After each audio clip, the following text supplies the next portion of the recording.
Mga kababayan, mga katambay, si Kamanong po, nagbabalik po muli para po magkomento po sa inyo dito po sa Tambay mga kabayan. Samahan niyo po inyong lingkod. Magandang umaga po muna, tanghali, hapon, gabi. Madaling araw po sa ating lahat. Saan man sulok ng ating bansa o saan man sulok ng mundo tayo naroon, ay naway maingatan po tayong lahat mga kababayan.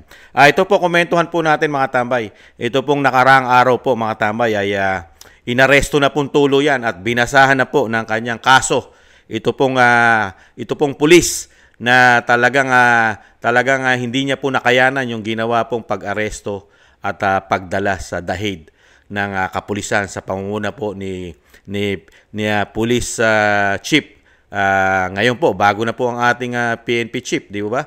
Na si General Torre ay binatikos niya po, di po ba? Nung panahon po siya na binablog niya po ito, mga tambay. Kinasuhan po siya ngayon, mga kabayan, ng sedition, mga tambay. At binasahan na po siya.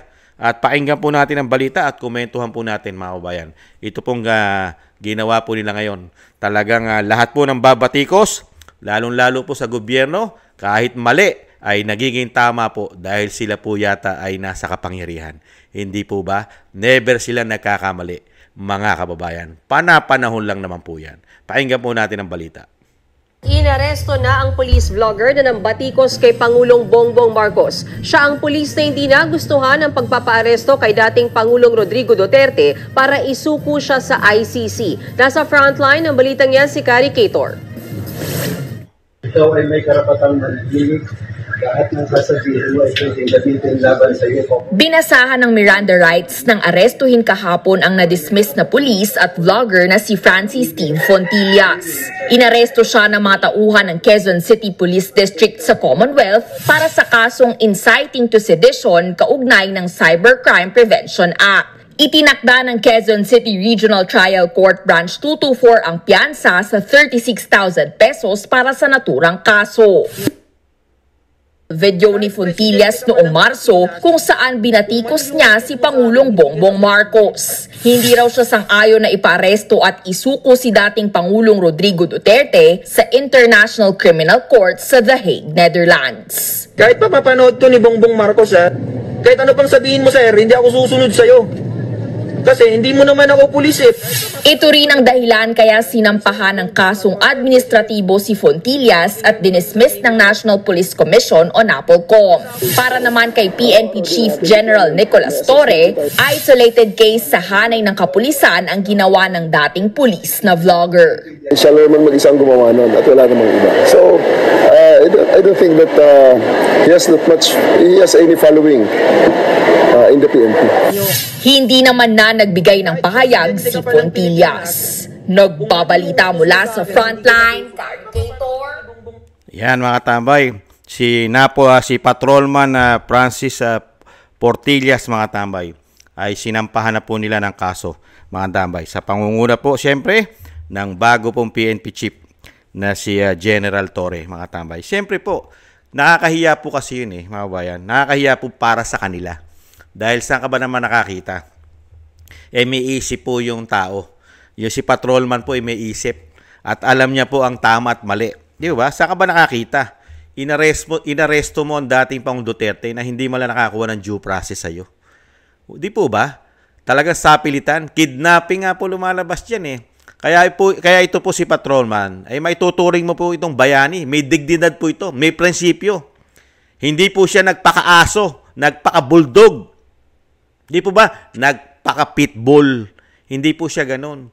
Dahil tamang-tama po yung sinabi po ni patrolman Siya po ay hindi po siya pulis ng Pangulong Marcos. Siya po ay alagad ng batas ng taong bayan. Sa taong bayan po. Siya po ay para sa tama. Dahil sa tingin niya po, ang ginawa niya ay tama. Kung dinahin niya. Dahil dating Pangulo ng bansa. Ganun ang ginawa mo, hindi mo binigyan ng respeto, hindi mo nga dinala sa judicial, sa korte, hindi mo lang nadala sa korte para po makapagpaliwanag man lang ang dating Pangulong Duterte. Di po ba? Kaya po yung ginawa po nilang ito, panahon po yan. Panahon po kasi ngayon ng mga aso, ng mga pitbull, ng mga bulldog, di umano, sa panahon po ngayon ng binagoong Pilipinas. Kailangan po, hindi mo sila kukundinahin yata. Wala kang sasabihin, kahit mali ang nakikita mo, ay hindi mo dapat sabihin sa kanila. Kasi, mga kabayan, wala pa naman tayong diktador. Hindi naman sila diktador.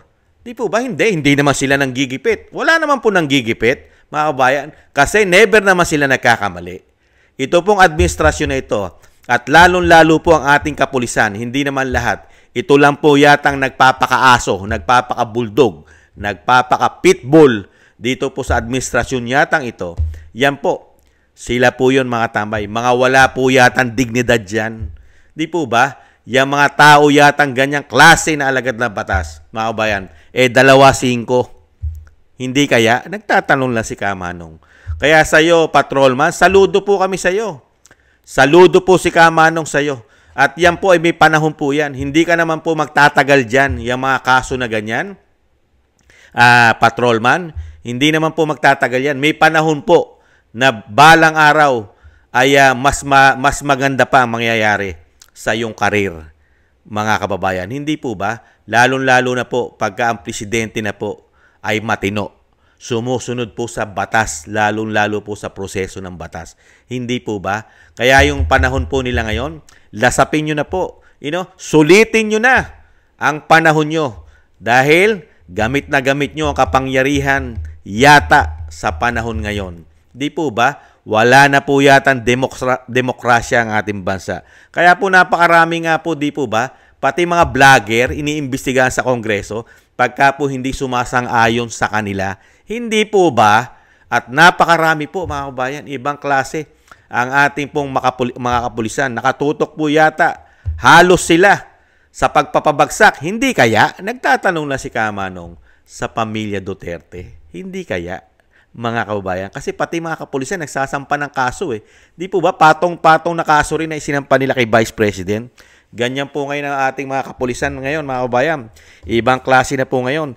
Hindi na po yata sila naglilingkod sa taong bayan. Sa mga politiko na yata sila nagpapakaaso yata at nagpapaka-bulldog. Hindi kaya at nagpapaka-pitbull. Nagtatanong lang si kabayan, si Kamanong. Hindi po ba? Kaya dito po, ito pong nangyari sa kapulisan na ito,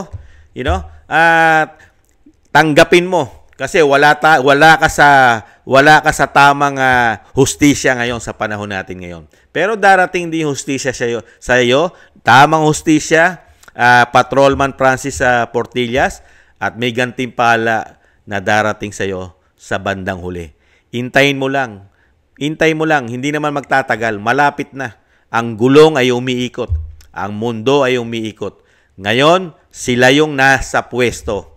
At alam naman natin, pag sila'y wala na sa pwesto, katulad po na isang napaagiting at napaagaling na general na PNP chief ngayon, palibasa'y tumatama ang sinasabi nilang kanilang mga pinagagawa dahil wala pang desisyong ibinibigay ang Korte Suprema sa ginawa nila. Lalong-lalo ang ombudsman. Kung ang ombudsman lang at ang Korte Suprema ay magbababa ng tamang hatol ng batas at kapangyarihan ng batas, malilintikan po ito, mga kabayan. Tama lang hindi bias. Yung tama na proseso ng batas ay titingnan nila kung paano ginawa ni General Torre ang pagdakip, pag-aresto sa dating Pangulong Duterte. Si Patrolman Francis Portillas ay walang nilabag. Tama ang kanyang desisyon. Tama lahat ang kanyang sinabi na yung ginawa nila kay dating Pangulong Duterte ay hindi dapat ibigay mo sa ICC. Unang-una, wala naman jurisdiction sa atin yan. Pangalawa, wala pong mga kaso na nililitis ang dating Pangulong Duterte sa mga binibintang nilang mga krimen.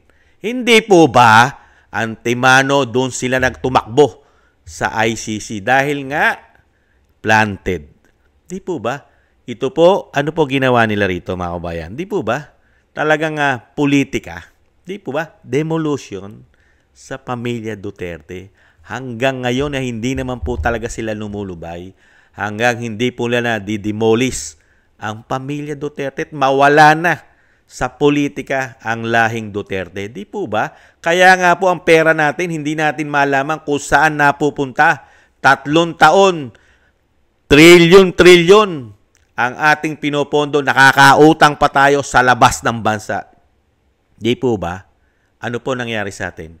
Programa, demolition, ginagastusan yata ng isang damukal na pera para sa pagpapabagsak, politika, dahil sa sinasabi ng Vice President na kabangagan, bangag at lasing sa kapangyarihan ng mga ito. Di po ba? At ganun din po mga kabayan, ang ating mga kapulisan, nakita nyo po, yung ginagawa po nila, puro kaso, isang damukal na kaso kasama NBI, DOJ, talagang tinatakot ang taong bayan. Pag ikaw ay nagsalita, kinundina mo sila sa mga mali at alam mo na napakaraming paglabag sa batas ang ginagawa nila, ang isusukli nila ay pananakot. Hindi kaya pananakot ito? Panggigipit. Kasama yata ang Kongreso na panaya imbestiga. Di po ba? Nung nakaraang taon at ito pong bago maghalalan, meron nga silang binuong komite, di ba? Tricom, Quadcom. Di po ba? Kaya mga kabayan, dito po sa nangyari ngayon, binasahan na po siya ng Miranda rights. Mga kabayan, dito po, ito pong sedition ng kaso niya at may piyansa naman po mga kabayan. Nabanggit naman po na 30,000 plus ang piyansa mga kabayan. Ito po, kung iiral po talaga ang proseso ng batas, wala naman po talagang matibay o sinasabing nilabag ng ang kapulisan dahil yun karapatan niya po yun mga kababayan. Dahil nga po, kung ilalabas lang ng Korte Suprema ang totoo na proseso ng batas at ng ombudsman na mali ang ginawa nilang pagdakip sa dating Pangulong Duterte, lahat na ikinaso nila rito kay Patrolman, kakainin po nila. Kakainin po nila mga kabayan. At kung ang Vice President na po ang Pangulo ng bansa, itong si Patrolman Francis Portillas, mga kabayan, makakabalik po ito sa pwesto. Baka tumaas pa ang ranggo nito dahil sa pagiging tapat niyang pulis, meron po siyang prinsipyo at paninindigan. Hindi po katulad ng ibang kapulisan, yung mga may estrelya sa balikat, nagpapakaaso, nagpapakabuldog, nagpapaka-pitbull, yata sila, mga kababayan, sa mga politiko na korap, di umano. Hindi po ba? Yan po mga kababayan na nakakalungkot, pero meron naman pong hangganan yan. May katapusan po yan. Tiis-tiis lang po ng konti, Patrolman Francis. Konting tiis lang at hindi naman po magtatagal yan.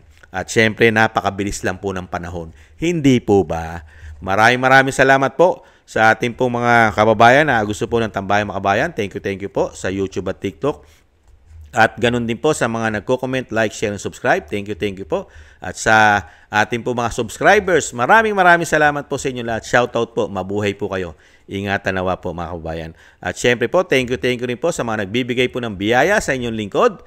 Shoutout po, Kingston 123 ng Hong Kong, Eric Hershio ng Canada, Jake Yahoo 4531 ng Maisog, California, USA, Gina Ray Solidides ng Berlin, Germany, Julieta Celona ng Sydney, Australia, Baby Roman, Ate Isa ng Cagayan, si Jem Aris ng United Arab Emirates, Jovelyn Watanabe ng Japan, ako si Pilam, Ani Jo, Teodorico Erguisa Jr., si Arpel Villacorta, Wills Bubbles 5697, Rosalina RK, Team 888, at si Michelle Yamaguchi Vlog, at si Norma Garcia. Maraming salamat po sa mga pinagkakalob nyo po na biyaya sa inyong likod.